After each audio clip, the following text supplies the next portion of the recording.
Wim Hof breathing. Uh-huh. Yeah, that about, and how is that being respected in the literature? I certainly see it a lot of people that are, in the Pilates world, in the complementary therapies world, the yoga world, the ice Yep. baths, those kind of things. Yeah. What are we looking at here? Yeah, it's a great question. We've actually researched it a fair amount with my DPT and PhD students. It's interesting in the way that it's performed. You have a moderate degree of hyperinflation that occurs, and then you have breath holding. And as the person progresses through the series of breathing exercises, the hyperventilation continues to increase, and the breath hold, that duration increases as well.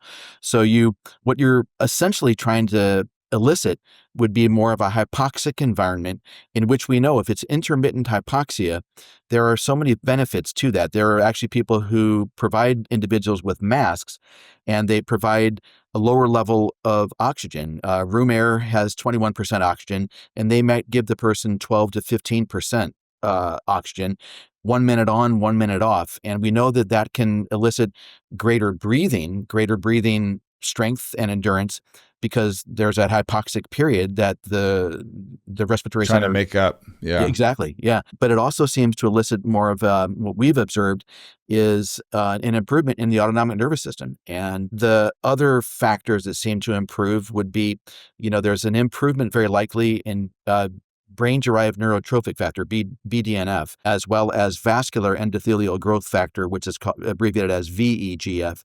So these intermittent hypoxic episodes have the potential to improve the brain function with BDNF, vascular endothelial growth factor, VEGF. And I think these types of breathing techniques can be somewhat beneficial. But when you look at the literature in athletes, and there hasn't been a lot in different patient populations, but you don't see a whole lot of effect. We looked at different functional tasks in individuals who were, for the most part, college students and a little bit older population, maybe in their 30s and 40s, and we didn't see a whole lot improving. But it's not to say that, during the acute bouts, we saw that there were changes, certainly, in their heart rate, in their blood pressure, and in their, what you would call the end-tidal carbon dioxide, end-tidal CO2. So these things do change dramatically during this type of breathing, and over the long term may have the effects that I just mentioned. And I hope that makes sense. It does. And just to put it simple, is like when you create the hypoxia being, hypo means too little, right? Yeah. Hyper means more, too much. So hypoxia, as you said, going from a normal 21, 22% oxygen mixture of the air down to 12, 13% is going to create a deficiency of oxygen in your blood system, and it's going to demand a change in the neurochemistry, the blood chemistry of the body. One of the big things I always see with these kind of techniques is we don't ask the right questions necessarily. It's like, or the right population, as you've mentioned. And, I remember, we felt, going back into part of the research study we did with the Pilates and chronic low back pain, we kept looking to see physical limitation outcome measures be predictive of functional outcome. And there just wasn't, it was 50%, 48%, 52%. It was a toss of a coin. Yeah. But we then took the psychosocial outcome measures, and we realized that they became incredibly predictive, up as high as 82% with the self-efficacy. Yeah. But the reason why I bring this up is that in the behavioral psychology literature, they showed that those particular scales were incredibly predictive, but they couldn't influence them or change them. So it's basically, what neurologists say, diagnose adios kind of thing. Like, you're never going to get better. Yeah. You've got a really low self-efficacy score, or you're going to get better no matter what. Right. And what we found was that by having the successful movement experiences, we actually did shift the psychosocial behavioral skills that led to the consistency of movement that did change all the physical limitations. They just weren't predictive.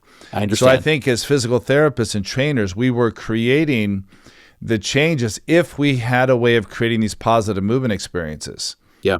And a lot of us do. We're very skilled at meeting our patient where they are, creating a positive movement experiences, pushing them just enough that they're seeing the benefits of it. They believe they're going to get better. Then we're going to see the physiology follow with the consistency of the program. And the behavioral psychology wasn't doing anything that was physiological. Right. It was just like, close your eyes, imagine lifting that box without back pain. Well, that didn't do anything for them. Yeah. And I think when we look at other things like this, where, this is what's so interesting to me, is that you're seeing cognitive performance changes by doing something as basic as respiratory muscle training. Yeah. And to me, this is like a real light bulb going off because, again, in Pilates, Autonomic, yoga, Tai Chi, Qigong, all of these have breath techniques built into them, right? Yeah. And have from thousands of years ago for the ancient ones. Right. And realizing that there are these incredible effects that just having clarity of thought is more likely to lead you to do exercises or activities that are going to be healthier for you, to eat healthier, to sleep better, right? And all these things that we know physiologically are crucial to quality of life measures.